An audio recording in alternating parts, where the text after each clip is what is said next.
This is Dennis Burr, Superintendent of Fall River Schools. I'd like to share with you our referendum presentation. The PowerPoint is on our website, but if you haven't been able to look at that or gone to one of our open forums to hear about our referendum questions, this will give you an opportunity to hear what some of that information is going to be. So we'll get started with our operating and facility referendums for November 5th. First of all, some of the things we're really happy about our school district. We're very proud of a small school, has small class sizes, lots of individual attention for students. Our students have traditionally scored very, very high on state testing and state report cards. And they've had plenty of success in co-curricular, from sports to clubs to FFA, as you see here. Open enrollment has now become a positive within our district. 5 years ago, we were like negative 68 kids more leaving the district than coming to the district through open enrollment. Now we have 14 more kids coming to the district than leaving the district. There's a difference of 78 kids. If we hadn't had that transformation about the kids coming to our school and not leaving our school district, the needs that we're talking about today would have had to been discussed 3-4 years ago, but this has kind of staved off the need for this discussion until now. We did an evaluation of our needs. We looked at our programs and services. We looked at our maintenance issues. We looked at building safety and security, and we looked at how our tech ed and career and tech ed areas are serving our students. We felt that some of these things need to be addressed. The left side of the screen is operational question number 1.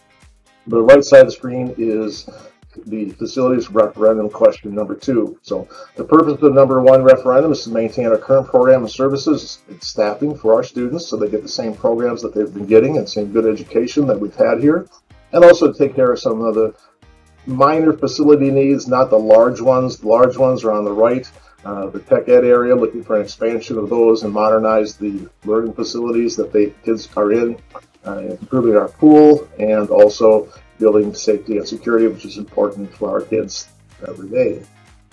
The operational question is based on this data here. 85% of the schools in Wisconsin have already gone to an operational referendum, all the ones in color.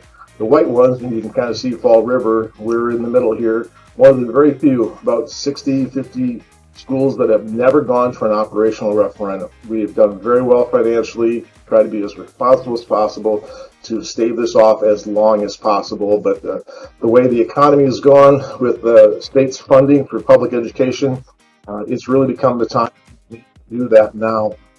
26% of the community took a survey that we gave in May. A really high number for a turnout for a survey. A lot of people don't often fill them out, but the community that did this, they really thought if you get about 15-16%, that's really good. So thank you for the turnout that our community supported, at least giving us their feelings on the referendum. You can see that 72% of the respondents felt that the operational referendum made sense to them. 86% of the people thought the kids here get a good education, and 51% said they would support the facilities referendum as stated in the survey. Well, after we got that information, we looked at the capital or facilities referendum and decided, that's not that big of a mandate. We need to change it. We reduced it by almost $1 million, and also that reduced the cost per year by like $45 per $100,000 of evaluation. So thank you for those who took the survey, and this let you know that we did hear you. And change the second question is something that maybe something people would be acceptable at a little bit of a higher rate. These are those 2 questions. Question number 1 is to override the revenue limits by $850,000 per year for 4 years. And then the district and the community would have to come back and say, okay, what are our needs now? How has state funding changed? One of the problems with the state funding is that it was designed to never keep up with inflation in the first place. And then in the COVID years, the state gave 0 extra increase to the revenue limits, which we are controlled by. So for 2 years, the school had to kind of beat the expenses that were growing. And, everyone's costs have gone up, and the school got 0 extra dollars for 2 years. We've tried to get through that, but now we're coming out the other end where, we just have a deficit each year. Now we just don't have the money to utilities, benefits, things like that. Just being hard to keep up with those.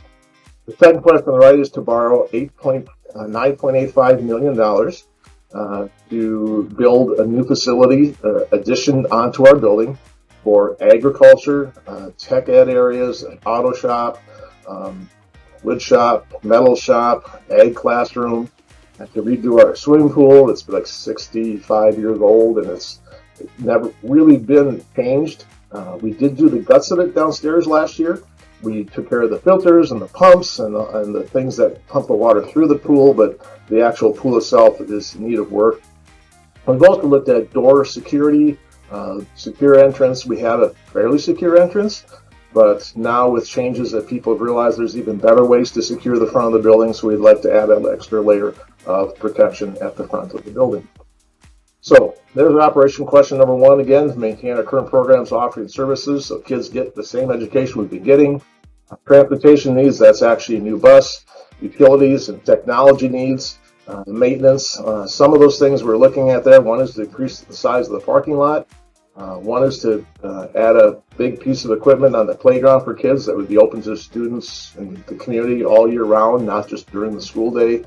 A number of things like that that really need addressing around the building. Part of that is things that the tech ed shop needs. We had an extra teacher that brought back ag, so there's more costs going there, and just some more things we need to keep giving other kids the services and programs that they've been enjoying and succeeding at for many years. Second question is here, improve safe security. I talked about before, add those spaces as emergency generator, things flood around here to make sure that our building and things keep operational, and repair the pool. The building part of this, we're looking at this as the addition, this little part in here where the kind of maroon colors, that's the addition part we're looking at. We've got the auto shop across the street, packed into the building instead of kids walking across the street all the time to get to that. A new ag classroom, a new metal shop, new wood shop, all those kind of things would be good for our kids. There is a little green remodeling of some classrooms since they're connected to these additions. There'll be a space in here for a heavier renovation where we redo the wood shop or metal shop, and also give them a room for the computer and the technology things that we do in tech ed. And this is where the art classroom was. So the art classroom will have to go in the top left of the screen. So we get a new art classroom out of this too at the same time. And it also shows the front entrance in kind of a tan color there also. And then the pool also. Here's the tax impacts. This was expected on the Baird model that we ran, and expecting a 5% annual growth with a 20-year payback of 5.25% interest on question number 2, that is. HE rates are going to be lower than that, so this may end up being a better cost than we thought. Property valuation growth actually went higher than 5%.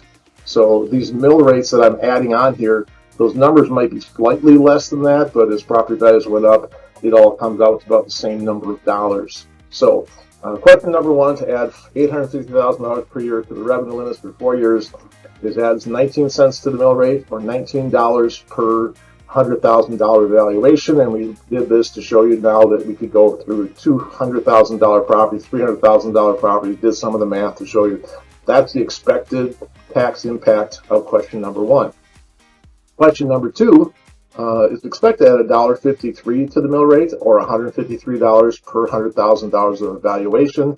That's scaled up for $200,000 and $300,000 homes. Also, for a total of $172 if both of these pass. Of course, when you vote on this, you can vote for yes for question 1, yes for question 2, or yes for both of them. They're 2 separate questions, but we need the community input on what they'd like to have our kids have in the Fall River schools. There's the graphical representation. You can see back in 2018-19, we had an 8.6. In 2019-20, 869 was our mill rate. The projected increase this would be is from 688 last year to 860 total. Question 1 is 19 cents. Question 2, $1.53. The mill rate will actually be lower than that, but again, with property values going up, a lower mill rate, higher property values will come probably to the same number of dollars here that we are referring to. in the last two slides. So historically, mill rates have been going down, and this would kind of get us back where we were just a few years ago, but still very low compared to most of the area districts around here. Reassessment has always been a question about people when they get reassessed. How's that going to change things? Well, this slide shows that if the average of a community got reassessed at 50% was the average increase, a home that property value got increased less than 50%, they actually would get a smaller piece of the tax bill, and a home that got a higher percent than the average would actually get a little higher piece of the tax bill. Reassessment just kind of shuffles who pays what, but the township, whatever the piece of the pie of our school taxes were, whatever they were before they get reassessed, it's about the same piece of the pie as it's after they're reassessed. So it's not like if the township's evaluation went up a whole lot, that their whole township would be paying a whole lot more money. No, it'd be the same basic piece of the pie. Of course, it'd be vote for one or both of these referendums. It's a little bit bigger pie, so there would be an increase there a little bit. And this shows the same kind of slide. If you're less than 50% or more than 50%, there is just that reshuffling of the reassessment. Reassessment is not a guarantee that your taxes are multiplying by the same percent that your property value went up. These are just some spaces that we have from pictures of other schools. Kind of give an idea what some of these tech ed areas might look like. The auto shop in the bottom left, wood shop top left, and in the middle, and then some other types of things that our kids could be learning. Just a nice place for them to learn the skills that they could go right off to work with, employable skills right out of high school. And about 60% of our students go off out of high school into the workforce or to the MATC to learn these skills at a higher level so that they're better workers. And we have lots of these types of jobs: electrical, construction, plumbing, metal work. A lot of those right in our area here where kids could stay around and be gainfully employed and make a good living. Some more same kind of thing from bigger places, and we're not going to have the same kind of place that Madison College has, but at least we wanted to show you what a modern facility would look like compared to what we have now. The auto shop, again, is across the road in a old converted bus barn, basically, and our wood shop is right on the loading dock. So the loading dock and the wood shop classroom are really a dual purpose place, and that's really not the safest thing for our kids to have. We want to make this safer and better skills that they can learn. We've added a second tech ed teacher recently to try to make this a place where kids can learn even better. When will this get done? Well, the design phase would get started right away for the facilities referendum. Construction would start a little bit next spring and some summer to get that going. Would take a small break or not as intense during the school year. And then next summer, we'd probably get out of school a little bit early that spring of 2026 so that they can get really going and move into this new space by the fall of 2026. So if you have any more questions, we'd be happy to answer them. There's my contact information on the top. The referendum sessions, the last one is today as I'm actually recording this, but there's plenty of information there that if you want to get more or have more questions, I'd be happy